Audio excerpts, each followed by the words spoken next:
Hello, everyone. Welcome to the Immergence Show. I'm your host, Nico Farah, and today's guest is someone who is not just building AI tools, he is helping rebuild the web itself. Zach Schenkler is a serial founder, system thinker, and the visionary behind what he calls the Internet of Agents. He is here to challenge how we think about personal data, advertising, and how AI can truly serve human intention. In today's episode, we'll explore why owning your AI is the next step in digital evolution, how agents are replacing ads and representing you, what happens when imagination becomes executable. Drop your question in the chat, tag your friends to join us live, and let us know what ideas resonate with you the most. Let's dive in. Hi, Zach. Thank you so much for being here. Hi, Nico. Thank you so much for inviting me. It's a pleasure. It's been a while since I've done one of these. And thank you, everybody all across the world that are joining today.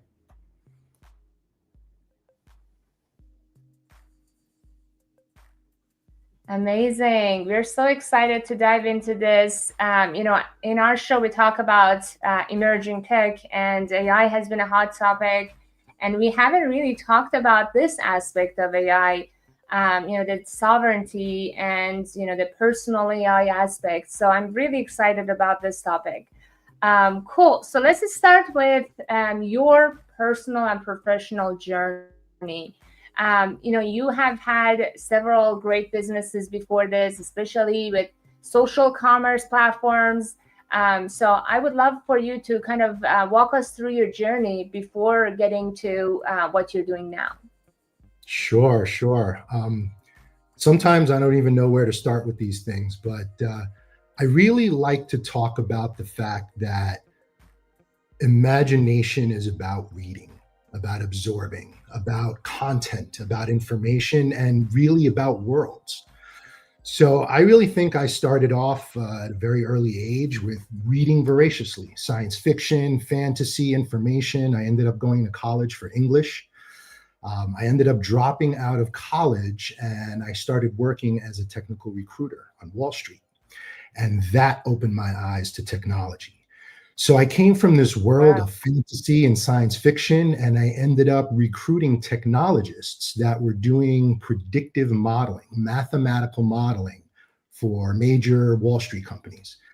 And these were people that were looking at how algorithms would crunch massive sets of data all across the world on what type of stocks were trading, how they were trading, when they were trading, how they were being bought, and really creating those predictions so their traders could, move the market and sell.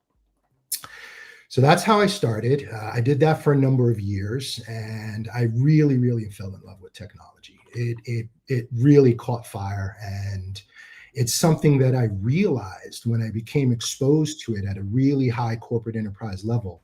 It's something I realized that moved every sector of humanity, every sector. So I just started recruiting like Mm. crazy. I recruited PhDs, masters, engineers all across the board, entry level. And I did that for a number of years until September 11th hit. I was in New York. And September 11th was a tough time. The entire industry got wiped out overnight. So I sat around for a few months, wondering what I was going to do, figuring out what I was going to do while the city healed. And I ended up being introduced to somebody that recommended I sell cars. So I went from being a technical recruiter on Wall Street to selling automobiles. But this was in the early days when the internet just first started really, really catching fire with online automobile sales, online listings, category listings, used car sales, that sort of thing. So I ended up becoming the internet sales manager for 5 dealerships in the New York area. Was pretty successful at that, but was not satisfied. And the story goes, one day a gentleman came in and bought a vehicle from me and told me I do not belong selling cars. And that was one of my first partners at 123movers.com. And we ended up building that first startup into one of the preeminent lead generation portals at the time. This is when pay-per-click first came out. That was one of the preeminent lead generation portals of its time for the transportation and relocation industry. So we would take a SEO organic strategy and a paid per click strategy and leverage that into, millions and millions in revenue per year. It was quite exciting. And then we got acquired. That was an experience. Our first startup getting acquired. Wow. I was probably, I think, the third employee at the startup. So it was an experience that was close to the heart. But I come from an immigrant family. My grandmother, my grandfather immigrated to Canada. I was actually the first one born here on U.S. soil.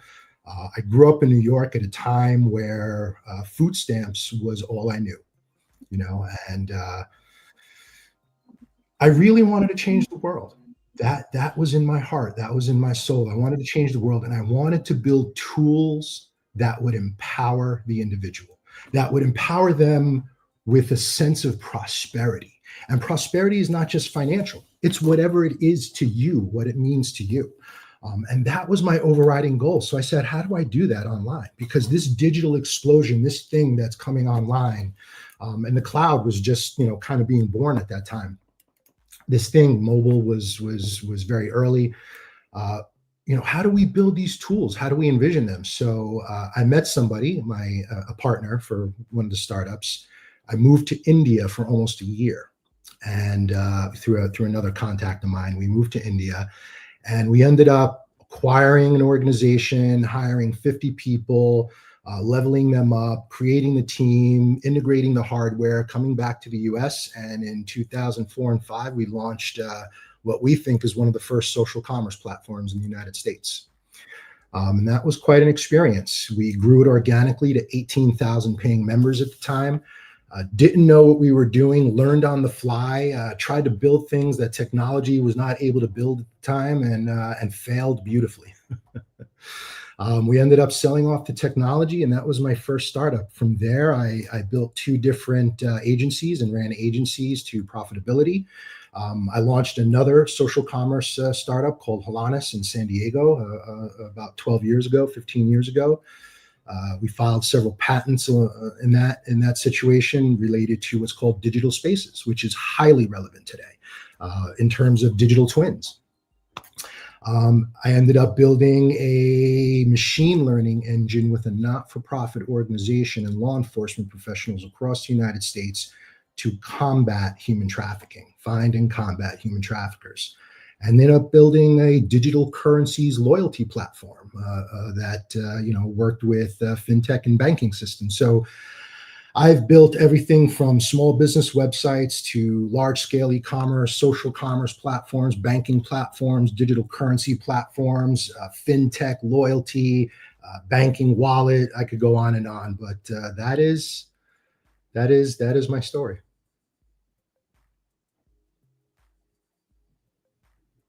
Oh my goodness, I don't know where to start. That was quite a journey, and that speaks to a lot of great experiences that has shaped what you're building now, something much bigger and more impactful. Thank you for sharing this journey, and I want to say hi to Anton and Jane, who are commenting, and anyone else who might be tuning in live or watch the recording. We're so grateful for you being here. Please share your thoughts, tag your friends in the chat, and let's engage in the conversation. Cool. So, Zach, what has been kind of like your big aha moments or learnings from this all past experiences that led you want to do something around personal AI and this sovereign creator model? It's really about the human experience, the human condition, right? The individual. Every person utilizes technology differently. Just like we wear clothes differently, we express ourselves differently, we all create differently. We're all unique, we're all fractals, we're all snowflakes. That's our mantra. And that's the key that I've realized. Of course, there's many other aspects to this, but that's the key that I've realized. And this dovetails into, the conversation today and today's economy, where the concept of being sovereign, and this word is wild. Like when I first heard the word sovereign, I've only read it in books, the sovereign king, and then all of a sudden the industry starts using this word. When you really look at the definition, it's about owning. It's about owning your experience, about owning your things, your data, your creations, your imagination, what comes out of you. And I think that has been the theme of my career, the mission of my career, and why it's relevant today more so than ever before.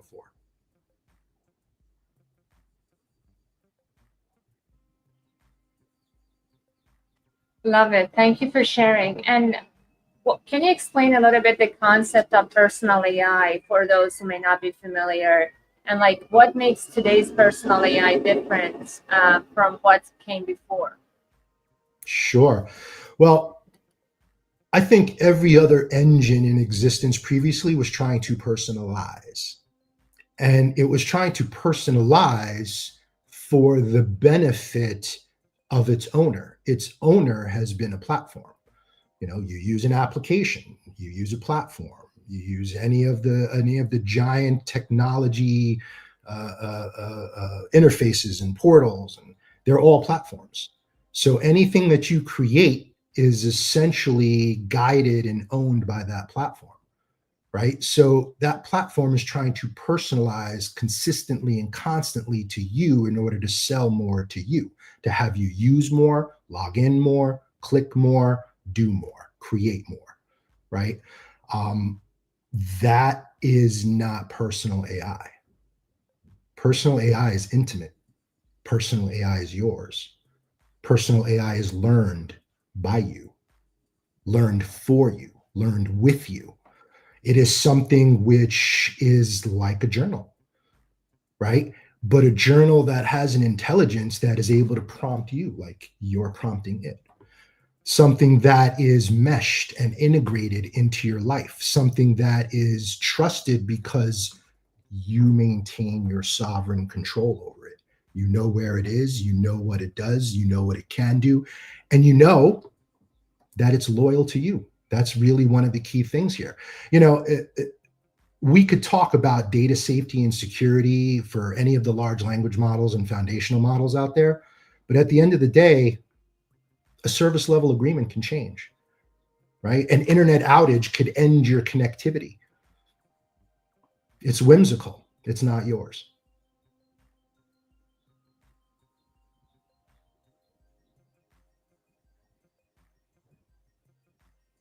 So does this mean we need blockchain or like what type of infrastructure is needed to address these challenges?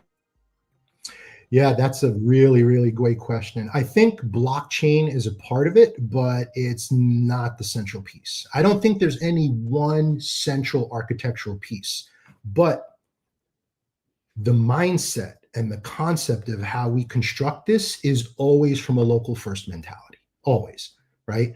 In other words, when I download something, I'm downloading that to my laptop or to my mobile device, and I could turn airplane mode on. I can cut off all network connectivity and I can work with that application. I can work with my data. I can work with my creations by myself, right? Nobody can see that. Nobody can access that. That single thread is the continuity in the entire design, in the entire architecture, and how we look at, how this is built.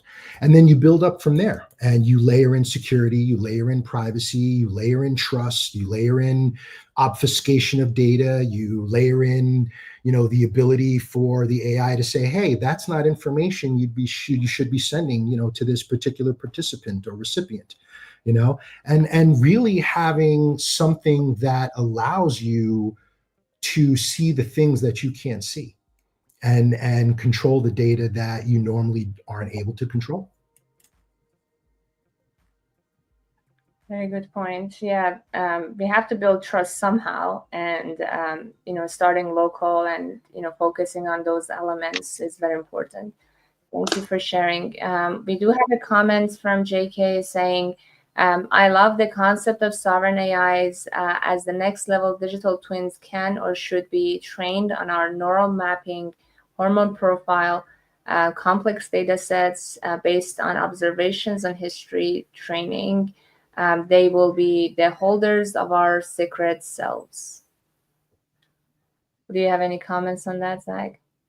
Yeah, that's a lot, but that's all going to be reality, right? We are going to get blood tests. We're going to get hormone tests. We're going to get genetic tests. We're going to get brain scans.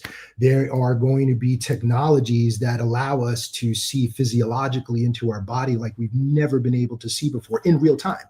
Right?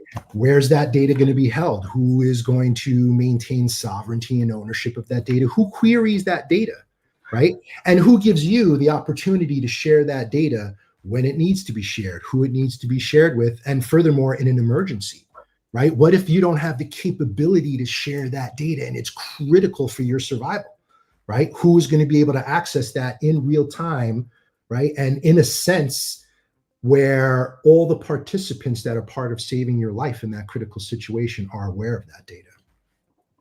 Good point. I mean, we saw what happened with 23andMe, like, some organization that so many people, including myself, trusted. Thankfully, I used the, non-personal name, but yeah, it's just like, you never know what's going to happen to your data and some of your most sensitive data. Yeah. There's beauty in that too, as well, Nico. One of my own family members did 23andMe several years ago and discovered another family member that had been lost. So there's beauty in that as well, but there's got to be that safety in that layer that is not capitalized. Yeah, I mean, you can definitely use the benefits of knowing and making the connections and all that, but at the end of the day, you should be in control of your data, which is what we're talking about. Cool. So let's talk about these personal agents and how you think they're expanding, not replacing human agency. Yeah, that's a great one. So a lot of technology over the years, various inflection cycles from the very first PC, in the home to the birth of the cloud, mobility, even a calculator years and years ago before the PC, right? The calculator in the classroom. These are all tools. Tools are designed to help us to extrapolate away the inefficiencies of our lives so that we become better. And by becoming better, we have the opportunity to grow beyond our confines, right? And I feel like that's agency. The ability to grow beyond our confines, the ability to reach beyond what we think is a ceiling. I feel like that's agency. And agents are a tool for that agency. It's not about, and we said this in the early sting, it's not really about automation. I don't want to just churn things out all day. That's great for a business that has a particular deadline, right? But that's not great for a person that's seeking to grow, to absorb, to create value, to bring more perspective to a particular situation or a project or an end result or a feeling, right? I think that this is going to be the age of collaboration and the age of dreaming. And if we can bring those two things together and we can give that to individuals and allow them and give them the time, right? And give them the freedom to dream and grow and build and create, I think that we're going to see a Cambrian explosion, right? But it can't be centralized. And I don't mean centralized in single platforms, right? We're talking about data safety. But I mean decentralized, meaning everybody needs to be able to participate in this new world, right? People were scared of a computer. They were scared of a PC. They were scared of the cloud. Some people were scared of mobile devices when they came out. People are frightened of AI. We cannot be frightened of AI. We need to embrace it as a tool which can accelerate ourselves, right? And this is not just a one-dimensional thing, right? I don't download a single app to do a single thing. I download an app because I want to do many things. An AI, and a personal AI at that, will enable you to do so many things that you can't even imagine them yet.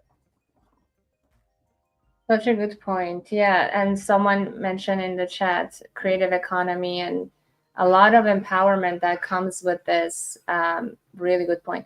Maybe you can give us an example, a use case that comes to mind that, basically makes a lot of sense to have these agents and personal AI. Sure. Do you mind if I show you when we're in stealth right now, but I have an old prototype? I'll show you that. I'll walk you through it and give you an idea.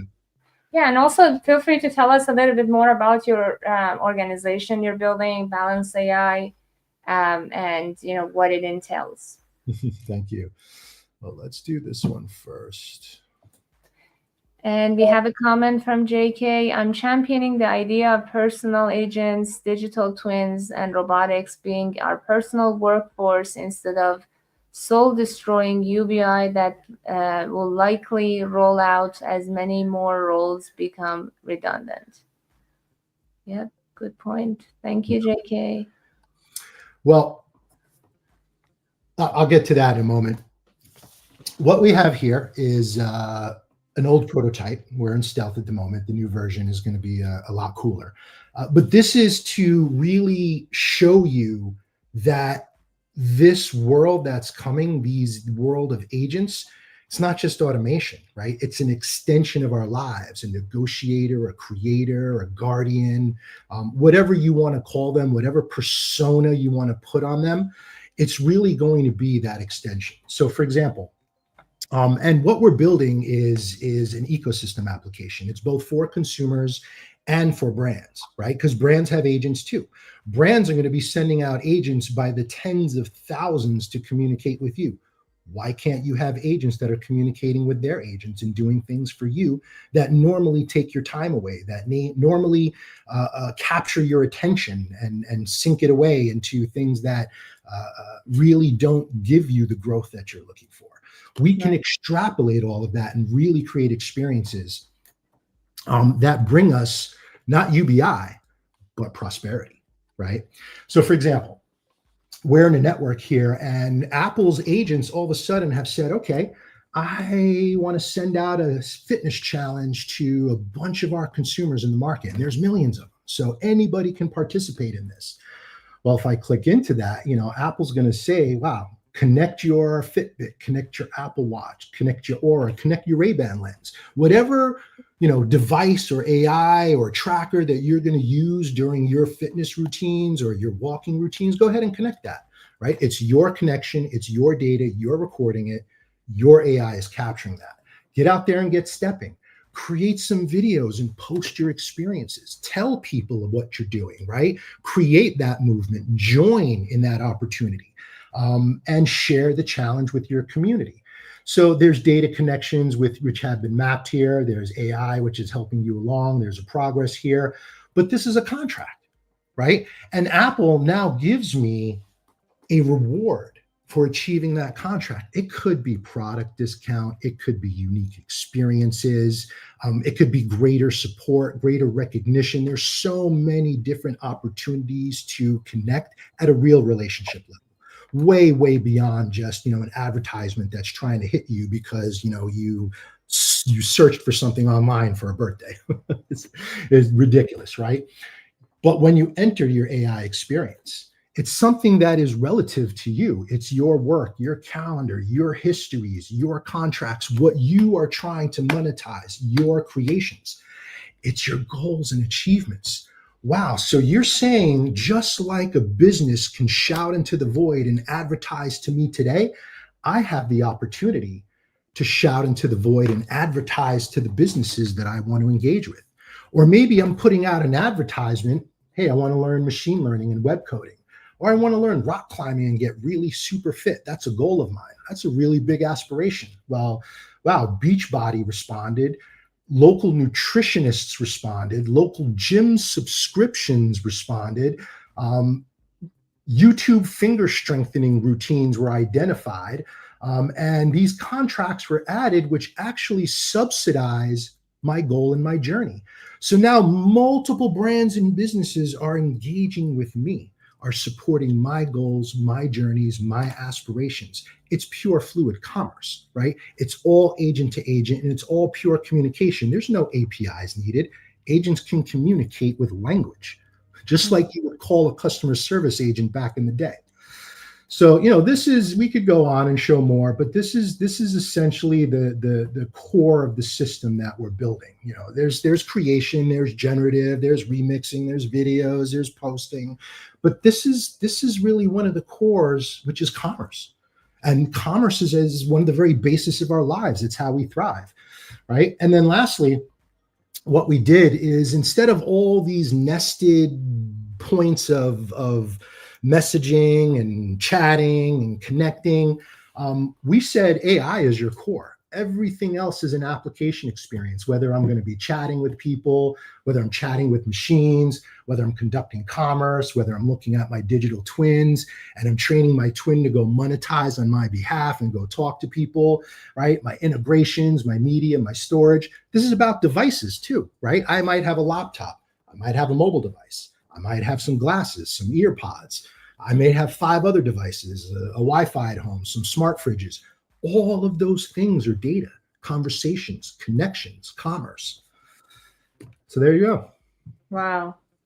Really fascinating stuff. I thought I knew what you're doing. Now I know so much more, and it's very fascinating. So basically, we are shifting power from corporations controlling everything, and us basically begging for their attention, or being lost in the noise. Now we will have control over what we can offer and what we are looking for, because at the end of the day, we're the ones paying for a lot of these solutions and products. So there are use cases even about finding a job, and other ways that we are offering value to other organizations. So why should it be us just begging and applying and not getting attention when we can be kind of eye to eye talking? So this is really great. Let me flip it for you.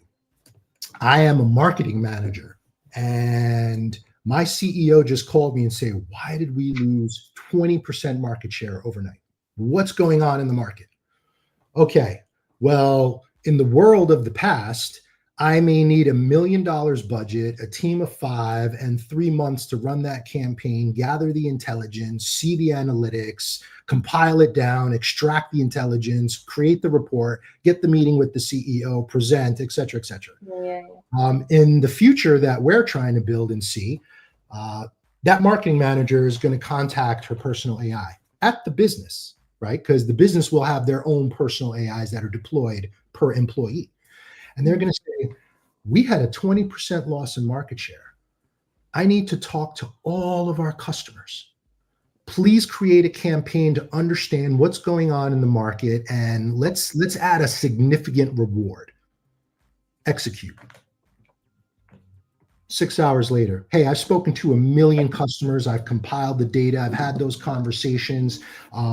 We've got some incredible insight. I've generated a video presentation. Are we ready to go?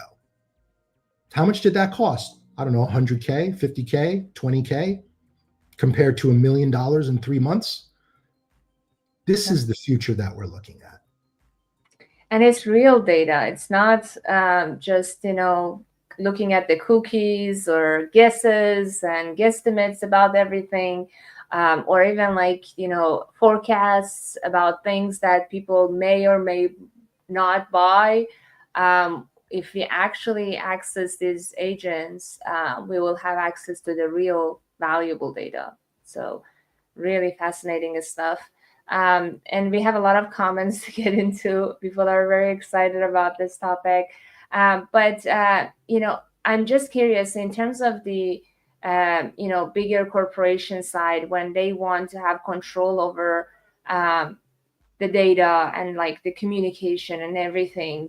The use case you just mentioned makes total sense. Mhm. But also we have like Apple really wanting everything to be under their ecosystem. Only use their own products, their own data, their own stuff. What would you do about those? Do you think this is something that this movement needs to start from, other players and the users, the customers, and then get into those big corporations? Or do you see any other way for this to be mass adopted?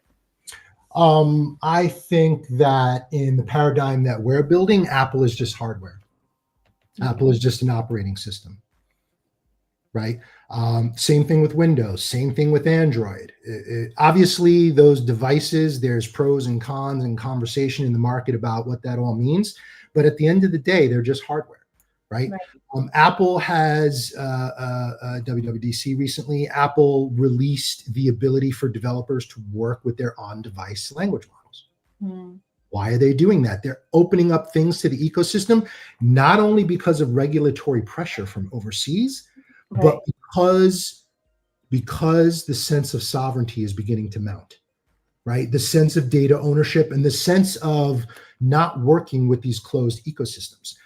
Just, I think, 48 hours ago, Google just open sourced the agent-to-agent communication protocol and gifted it to the Linux Foundation. Yeah. Why do you think they would do that? Right? And then you asked about blockchain earlier. So, Google and Apple are not sitting on blockchain. They've blocked blockchain for a long time, right? But they're not sitting on blockchain. That's an open, decentralized communication network, right? Yeah. It's the same thing that we're building. The software that you download that is your personal AI is also peer-to-peer, right? So if I'm sitting in my community and I want to grab, 50 of my community members, and we want to form our own coalition and talk to an AI and have that available for our local community, we can go ahead and do that, right? So the sense, and I'll give you another example. Almost all the hardware, Apple included, hardware manufacturers are upping the game on individual PC boxes, right? Not a laptop, not a screen, because screens are going away. Yeah, you're going to need a screen, but the screen is ubiquitous. It might be here in your glasses. It might be on a laptop. It might be on a TV. It might be projected 3D onto a wall, right? Yeah.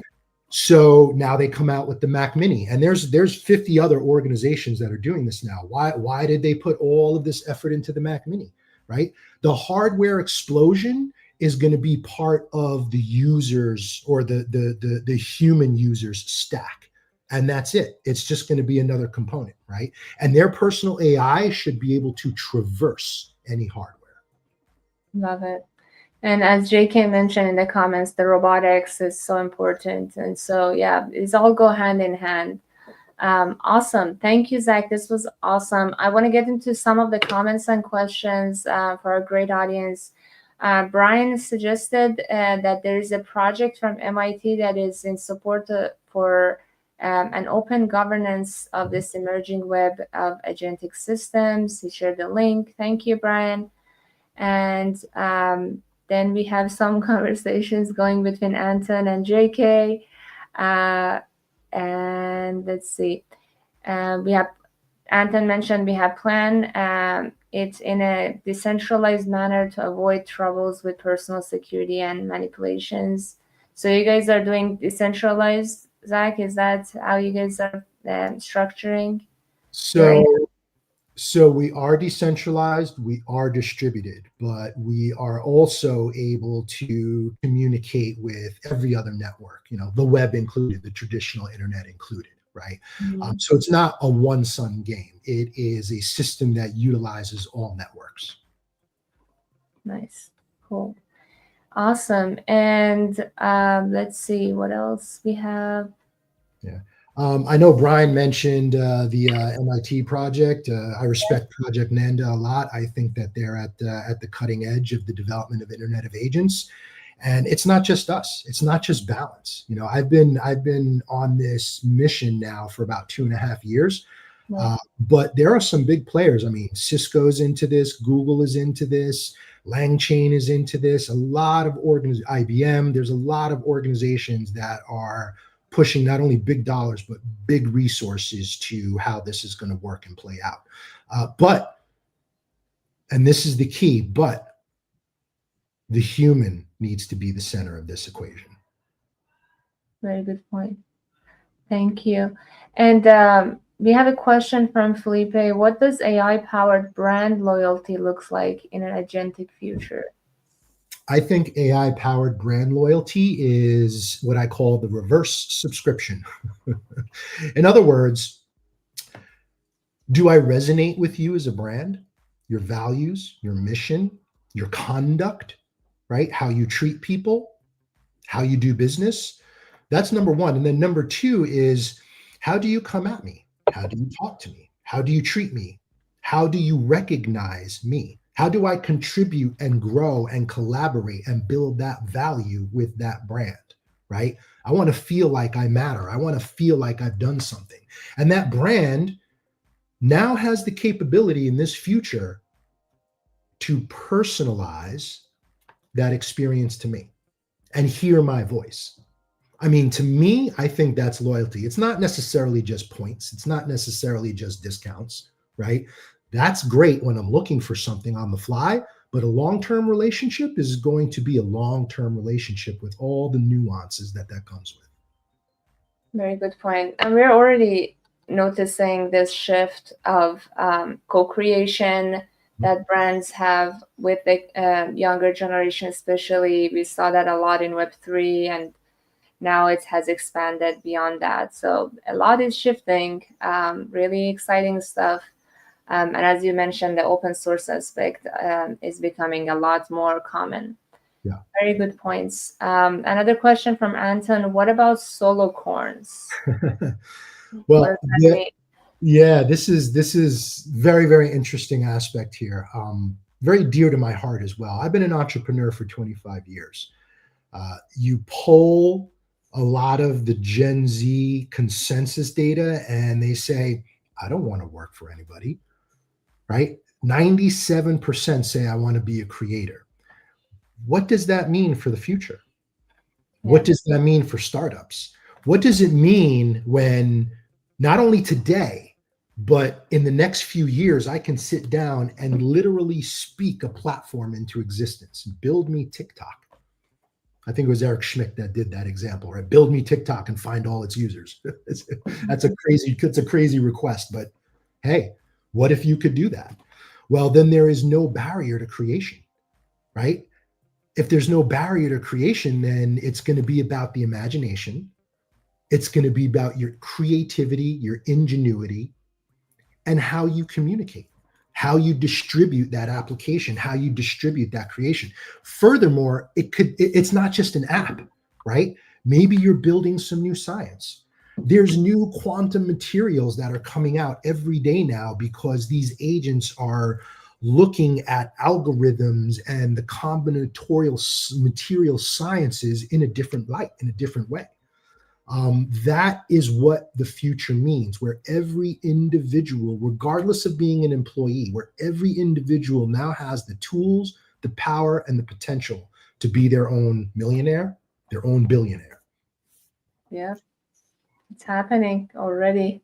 Mm-hmm. A big part of our population are, kind of doing the creator economy and are independent contractors in some ways. It's amazing that the systems need to be in place to just, scale and give us more access. Awesome. So we do have another question, and Anton says, I'm Gen Z, I don't work for anybody. Another question from Greg. How do you think we can educate the public to view their personal data as an asset that has real value rather than detritus that can be traded for low value services like email or social media? Yeah, Greg, I don't hear the word detritus used very often these days. I love that. Well, That's why I lead with commerce. Commerce is the very foundation of our civilization. It's how we barter, it's how we move, it's how we thrive, it's how we grow. And commerce is not necessarily just a product and a sale and a transaction, right? We have the commerce of relationships. We were just talking about that. So, this sense of commerce, this sense of prosperity, I think needs to be tied from a gamified level to the viscerality of your wallet, right? If I can talk to brands and manage relationships with brands at scale through my own personal AI, through my own personal agents, then all of a sudden my wallet is affected. Yeah. If my wallet is affected, my quality of life increases. If my quality of life increases, I'm now motivated. And if I feel that there are additional challenges which can increase my quality of life that I may reach for, that I can achieve, that are achievable, then I have a stairway, right? I have a stairway to data ownership. I have a stairway to sovereignty because it matters, because it affects me in the physical world, right? It affects my prosperity. It affects my quality of life. It affects my family. It affects my community. And then, interestingly enough, we know that everything is hacked these days. So we're just using systems that get hacked because we know it gets hacked because we want to use those systems, because we find some value out of it. So we don't even put that burden and that onus on security. Well, if we can layer in security as a first principle into a system that is designed to uplift the quality of your life, then it just becomes a tailwind, right? That's how we look at it. I wholeheartedly agree that commerce is definitely the way to go if you want to go for mass adoption of any technology. When XR and Metaverse was becoming kind of popular, or even Web3, we could always see, like, if you want to bring the users and make them understand that commerce is the only way to go. So I love that. Very cool. Let's talk about ethics a little bit. You mentioned that you were working on combating anti-trafficking, and you kind of got to realize the importance of ethics. And I'm curious how you're thinking of that in the context of this balanced AI, and what are some of the guardrails or security measures or privacy measures that you are putting in place? Yeah, it can be, ethics is really a vast subject, and we can look at it subjectively, right? Because subjectivity of ethics has its place. I think we started the conversation with every individual is unique, right? We're all snowflakes. We're all fractals. We're all different in our views. We may have a great deal of overlap in our views, or we may have very little overlap in our views, right? So how do we move forward at an ethical level when a blanket algorithm is applied to us on a platform, or as an advertisement, or on a particular financial transaction that is scoring your ability to get a loan, right? These are all ethical principles that are created by these platforms and mandated on top of us. We must abide by their ethics, by their conduct. Well, personal agency and sovereignty means that we have the ability to express that, right? And express that freely. Freedom of speech. It's an amendment. It's part of the Constitution. So the way I look at ethics, and this is a personal view, right? And what we're trying to build and imbue into this system is that your individual ethics, how you think, how you feel, how you view, how you treat, how you want to be treated, is going to be part of what we call your world engine. Your world view is your world engine. And a world engine is what Google and Microsoft and OpenAI and all the others are working on. Why? Because it's a view of your world. It's your construct. It's your ethics, your world. If that system can understand that, then it can begin to cooperate across those lines, right? But the key is that I don't want my world being held by somebody else. I want the ability to effect and affect my world with my own ethics, my own views, my own evolution, my own algorithms. Right? So that's my view on ethics. I mean, there's a lot more to it, but at a high level, that's it. Now, security. So security is also a very, very fluid concept to a degree. We talked about local first. That is non-negotiable within the architecture. That's just how it works. There is no cloud, right? You can, if you need some compute, right? You're running a query and you're like, your laptop is not enough or your mobile phone's not enough, then yeah, you can grab some compute power out of the cloud, but it's all local first. There's this thing called zero knowledge proofs, right? Which is basically this ability to obfuscate data in a way where it only gives me what I need when I ask it. Do I need a yes? Do I need a no? No, that type of approach. There are various high-level encryption primitives. There's homomorphic encryption. There's multi-party computation. There's noise protocols.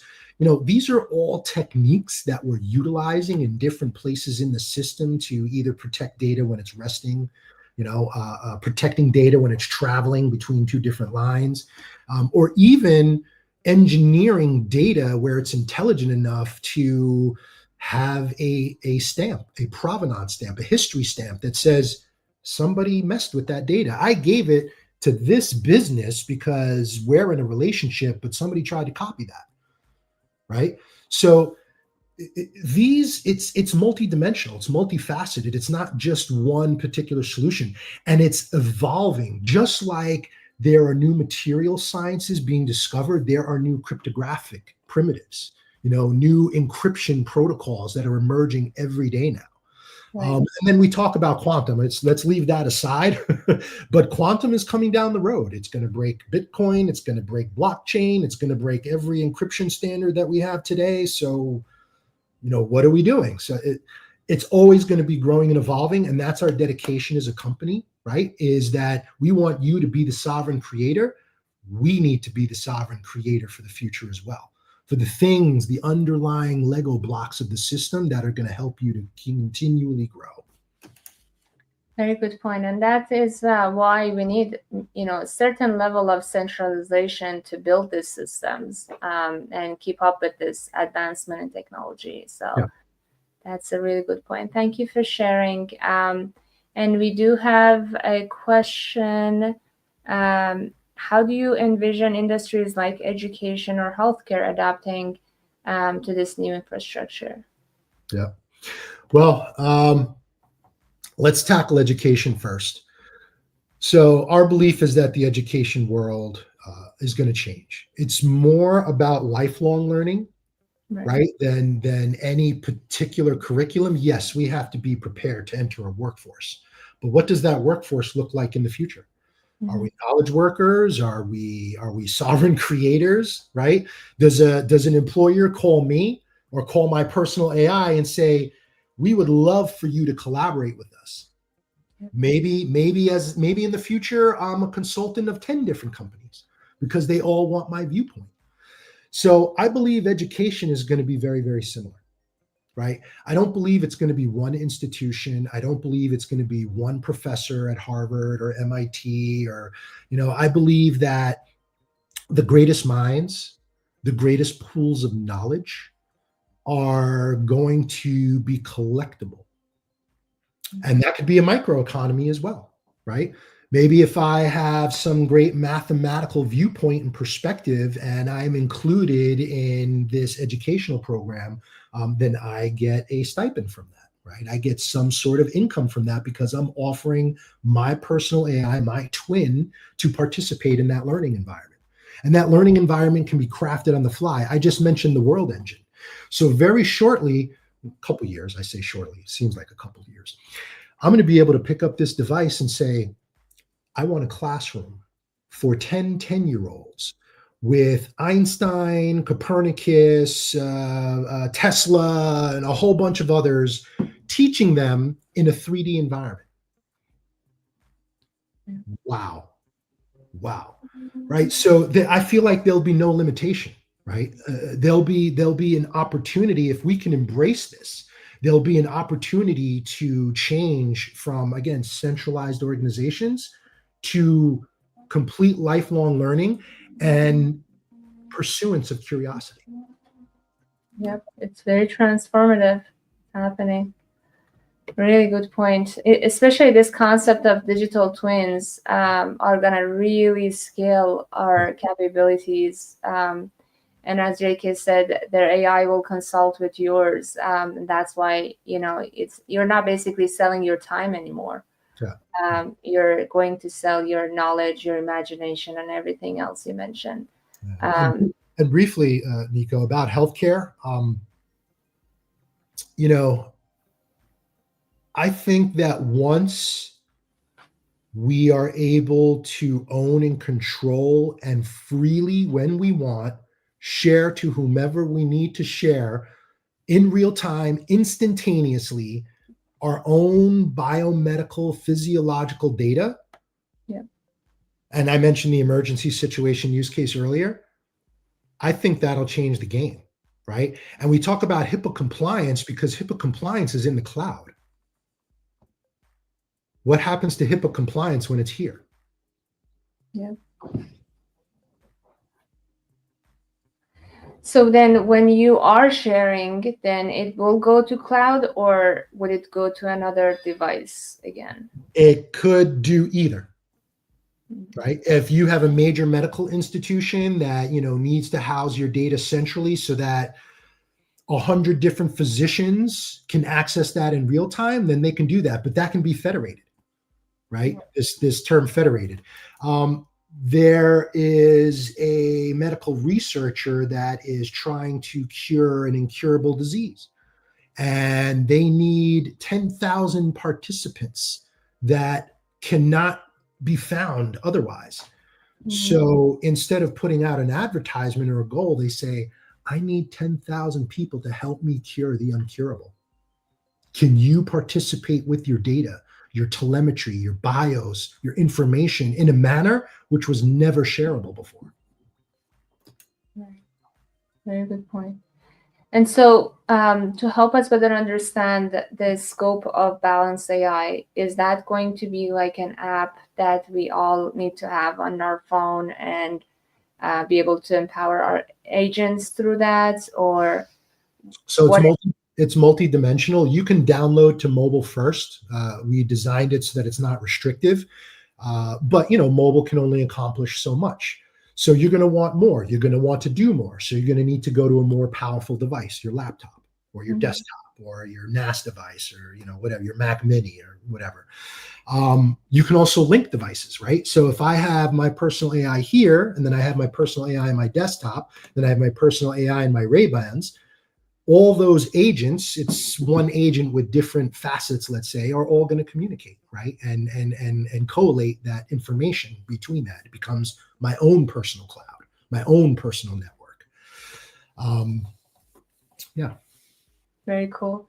And I heard from you that you're targeting Gen Z. Can you expand a little bit more on why that is your kind of primary target audience? Yeah. Let's face it, Gen Z is going to be the generation that adapts to this, that utilizes this, and imbues and weaves this into their life faster than anybody else. And that's what's needed. This needs to be a tsunami of a movement, right? As fast as AI is happening over here, $30 billion was just invested in OpenAI. Okay, how do you compete against that? You don't compete against that. The only way to compete against that is one by one together, right? So the movement needs to happen quickly. And then furthermore, by 2030, Gen Z will constitute about 40% of the entire workforce and growing exponentially, right? So every single brand in existence will want relationships with them. If we can create that beachhead, I think we can do something special. Wow, amazing. Like this is definitely an area that they will understand more than other generation too, because they're more conscious about their privacy and their data and everything. So that is great. I'm so excited to see the launch coming up in September. Maybe tell us a little bit more about what's next for Balance AI. How can people support you? And what type of support would be helpful? Thank you so much.